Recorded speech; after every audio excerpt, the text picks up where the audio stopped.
നമസ്കാരം, ന്യൂസ് കാർഡിലേക്ക് സ്വാഗതം. അയോധ്യ രാമക്ഷേത്ര പ്രതിഷ്ഠാ ചടങ്ങിലേക്ക് മന്ത്രി ഗണേഷ് കുമാറിനും ക്ഷണം. ഇതോടെ മുഖ്യമന്ത്രി പിണറായി വിജയൻ ഒന്നുകൂടി ക്ഷീണമായിരിക്കുകയാണ്. കാരണം ചടങ്ങിൽ ക്ഷണിക്കപ്പെട്ട സീതാറാം യെച്ചൂരി ആ ക്ഷണം നിരസിച്ചിരുന്നു. കൂടാതെ CPM പരിപാടിയിൽ പങ്കെടുക്കില്ലെന്ന് ബൃന്ദ കരാട്ടും വ്യക്തമാക്കിയ പശ്ചാത്തലത്തിലാണ് മന്ത്രി ഗണേഷ് കുമാറിന് ക്ഷണം കിട്ടിയിരിക്കുന്നത് എന്നത് വലിയ രീതിയിലുള്ള വിവാദം സൃഷ്ടിച്ചിരിക്കുകയാണ്. ഇതോടനുബന്ധിച്ച് അയോധ്യയിൽ പൂജിച്ച അക്ഷതം ഏറ്റുവാങ്ങി കേരള സംസ്ഥാന ഗതാഗത വകുപ്പ് മന്ത്രി ഗണേഷ് കുമാർ. RSS പ്രാന്ത സഹസമ്പർക്ക പ്രമുഖ് CC സെൽവനും സംഘവുമാണ് അക്ഷതം വീട്ടിലെത്തി കൈമാറിയത്.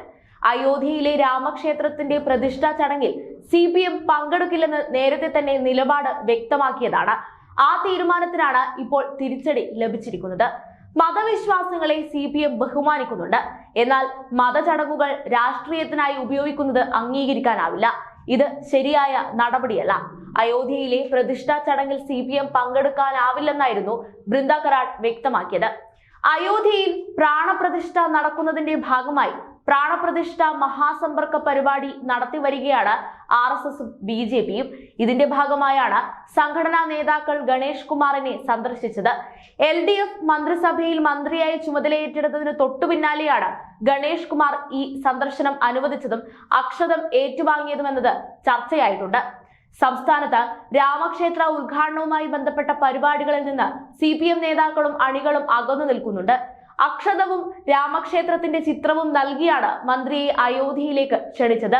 CC സെൽവനെ കൂടാതെ കൊല്ലം വിഭാഗം സഹകാര്യ വാഹക് ജയപ്രകാശ്, BJP അഞ്ചൽ മണ്ഡലം vice president Santhosh, Sevabharati unit president Prasad എന്നിവരും മന്ത്രിയെ സന്ദർശിച്ചവരുടെ കൂട്ടത്തിൽ ഉണ്ടായിരുന്നു.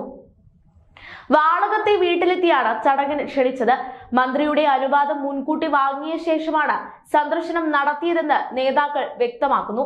അക്ഷതം സ്വീകരിക്കുക എന്നാൽ ക്ഷണം സ്വീകരിക്കുക എന്നാണ്. ഗണേഷ് കുമാർ അയോധ്യയിൽ രാമക്ഷേത്ര പ്രതിഷ്ഠാ ചടങ്ങിന് പോകുമോ എന്ന് വ്യക്തമായിട്ടില്ല. ജനുവരി 1-നാണ് അക്ഷതം നൽകുന്ന ചടങ്ങ് കേരളത്തിൽ തുടങ്ങിയത്. നാടകകൃത്ത് ശ്രീമൂലനഗരം മോഹനൻ, PT ഉഷ തുടങ്ങിയവരുടെ വീടുകളിൽ നിന്നാണ് തുടക്കമിട്ടത്. ശ്രീമൂലനഗരം മോഹനന്റെ വീട്ടിൽ രാഷ്ട്രീയ സ്വയം സേവക സംഘം ദക്ഷിണ ക്ഷേത്രീയ കാര്യകാരി അംഗം PR ശശിധരനാണ് അക്ഷതം കൈമാറിയത്. നടൻ ഉണ്ണി മുകുന്ദനും കഴിഞ്ഞ ദിവസം അക്ഷതം ഏറ്റുവാങ്ങിയിരുന്നു. ഉത്തരേന്ത്യയിലെ ബ്രാഹ്മണ പൂജാ ക്രമങ്ങളിൽ ഏറെ വിശേഷപ്പെട്ട ഒന്നാണ് അക്ഷതം. ക്ഷതം വരാത്തത് എന്നാണ് അക്ഷതം എന്ന വാക്കിൻ അർത്ഥം. ഗോതമ്പ് മണികളിൽ മഞ്ഞൾ പൊടി അല്ലെങ്കിൽ കുങ്കുമം കലർത്തിയാണ് അക്ഷതം ഉണ്ടാക്കുക. കേരളത്തിലും ഇതിന്റെ വകഭേദങ്ങൾ കാണാം. എല്ലാ സമുദായങ്ങളുടെ ആരാധനക്രമത്തിലും മറ്റ് പല പേരുകളിലായി അക്ഷതമുണ്ട്. അനുഗ്രഹിക്കാനായി വെളിച്ചപ്പാട് ഭക്തർക്ക് നേർക്കെറിയുന്ന അരി അക്ഷതമാണ്. കേരളത്തിൽ ഗോതമ്പിന് പകരം അരിയോ നെല്ലോ ആണ് ഉപയോഗിക്കുക.